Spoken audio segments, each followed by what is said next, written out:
From Kanab, Utah, we are on our way to Denver, Colorado. I knew we had to make this stop here because there's just a few things that we can't miss. No, not the pancakes. Sorry about that. You can rent these teepees in the desert of Utah in one of the coolest little towns, Moab. Moab has a population of roughly 5,000 people, but yearly pulls almost 2 million in tourists. We've been traveling and living on the road for almost a year now. So I would like to say, or at least think, that we're not as bad as your typical tourist, right? But that doesn't mean that we didn't come completely unprepared for this trip. So our morning started at Jailhouse Cafe. Yeah. Can I do the buttermilk pancakes? Side of bacon with that? Can I do the tricolor omelet? And then what kind? Did you get? Yeah. Pretty good. Roasted pepper mozzarella pesto omelet with potatoes and bacon. Buttermilk pancakes. They're huge. Those are big pancakes though. I'm not sure this is the most nourishing meal before a hike. We'll see how it goes. The biggest attraction here is the Arches National Park. Delicate Arch is the most well-known here. People gather from across the world to come see this thing. It's on the license plate, the t-shirts. Wait, is that our waiter? The coffee mugs. This is the arch that makes all the other arches jealous. We got our breakfast and it's now time to be on our way, only 20 minutes outside of town. We're pulling into Arches now. Maybe we should have come a bit earlier. We just got in line and it's already about a 30-minute wait. Luckily, this is only like one of the national parks that we've ever had to wait into a line for.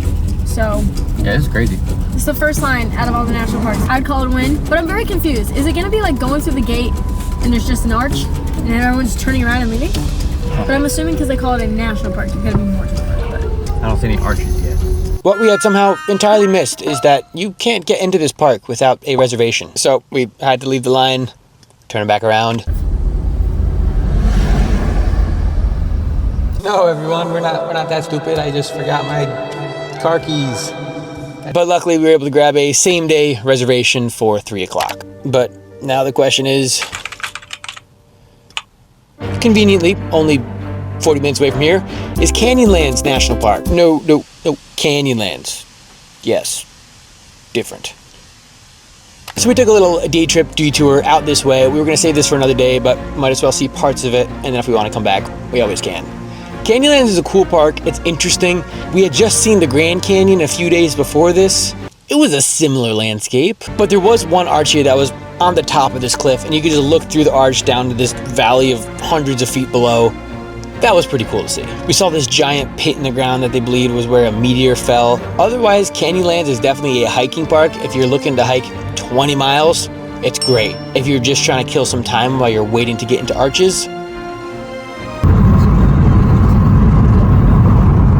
With more than 2,000 natural sandstone arches, this is the largest collection of them in the world. But this park is huge. There is so much to see. But one of our favorites to see was the sand dune arch. It's nestled in these little rocks. When you step in, you make your way through these narrow rock hallways, and it drops like 20 degrees cooler in here. The whole ground is just super soft. It's like a sand dune. that's so cool. Let's do the twist. Wow, I'll twist myself all the way down. Look. The whole vibe of this just feels like you're on another planet.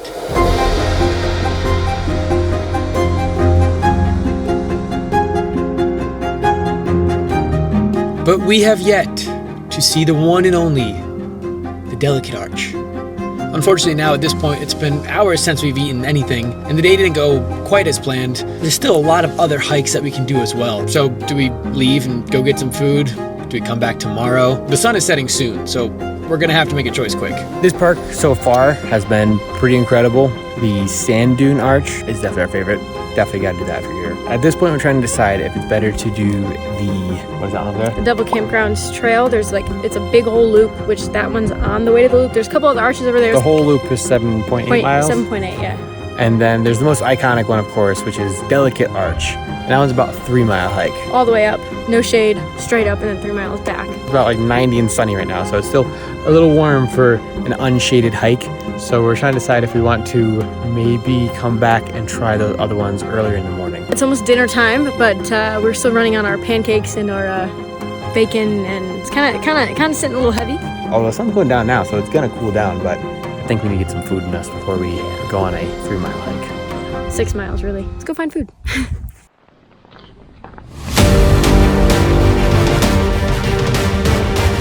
So it's about 5:40 now, and we have decided to do the delicate arch. I did realize though that it is 3 miles round trip, not 6, so it's a little better.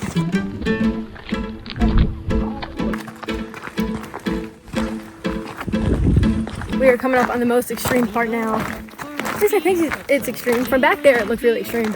We're still really far away. It literally looks like a bunch of like ants scattered on this hill. Yeah, doesn't look like there's much path, not much of a path up there.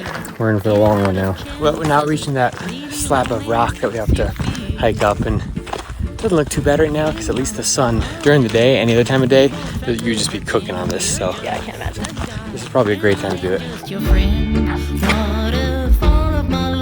That way. There's barely even a trail anymore. It's just kind of like, it's like an open sheet of rock, and there's just like crazy. Somewhere that way. Which is good because it means we're almost there. Does it? Yeah. We made it. Wasn't as bad as I thought. I thought it was already up here. Apparently there's more trail. I thought it was gonna be like right here. But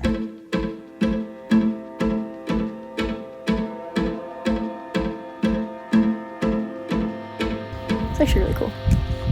Anywho. Caught my breath. Well, on camera, she acts like she's doing just fine. I'm not like dying. I'm out of breath, but. Should we start running? We're heading right at sunset, dude. It's gonna be cool. I hope it's right around this corner. I'm sure you do. Yeah.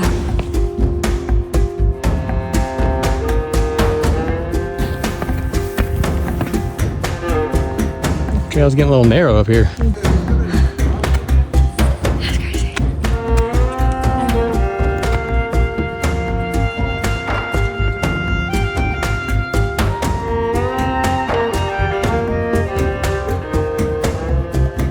Steep drops. Ooh. Now we're dizzy. maybe keep your eyes forward during the steep drops. I'm not really one for heights. Just give me some feelings right now. There it is.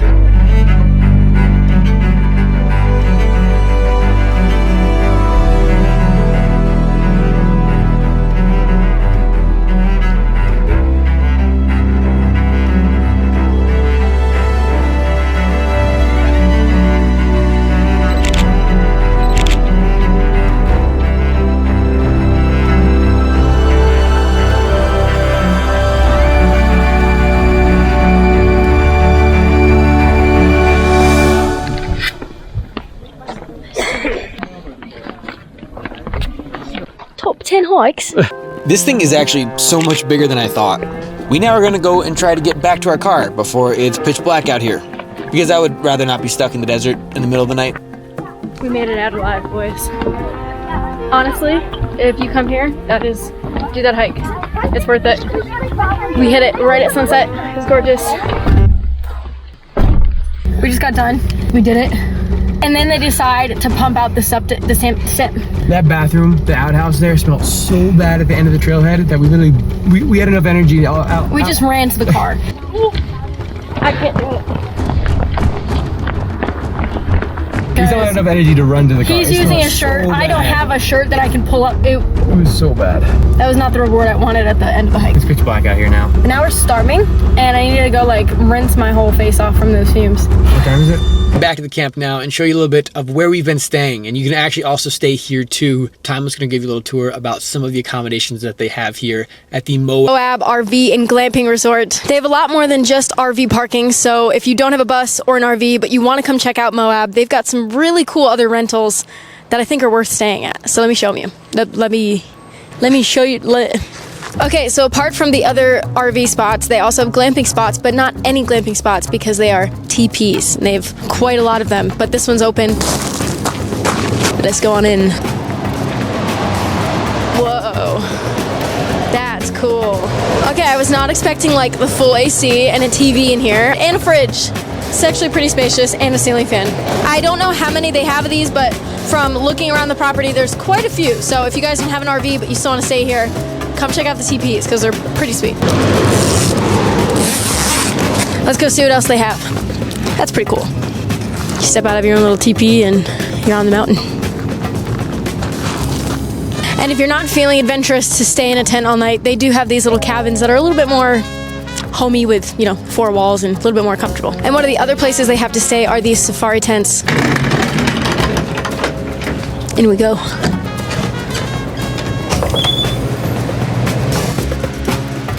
Pretty cool. Got plenty of seating, actually a full sink in here, fridge, a microwave, coffee pot.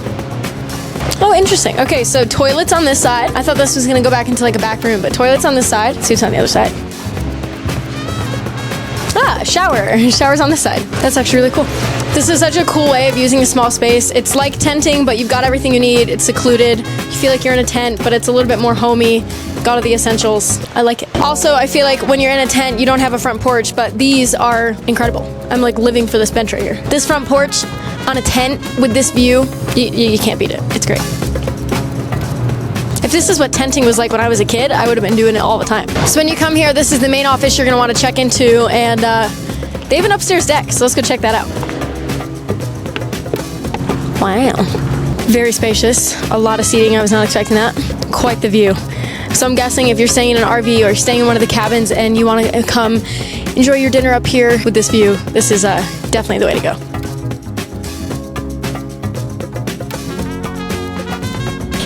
Back down we go. That's kind of risky. I probably shouldn't back up the stairs. For now, it's gonna be coffee time. Welcome back to another coffee time with Tyme. This is quite the view from a parking lot. We got the Mustang right there. We are here at River Rocks Roasting Company, and we're gonna try some coffee. In Hurricane, Utah. Oh yeah, I forgot to say that. Let's get into it. So, pretty basic today. Cinnamon, vanilla, iced latte with oat milk. All the flavors were pretty generic. They didn't really have any like specialty ones on there. It was just kind of like pick your flavor. So I just kind of made my own little jazz. Little like thin looking, a little watery looking. I'm like, every time I step back, I feel like I'm about to fall off. Whoa! Here it goes. Okay, not bad, not bad. Definitely giving iced coffee and not iced latte. Very watery. Flavor's good though. I can't complain.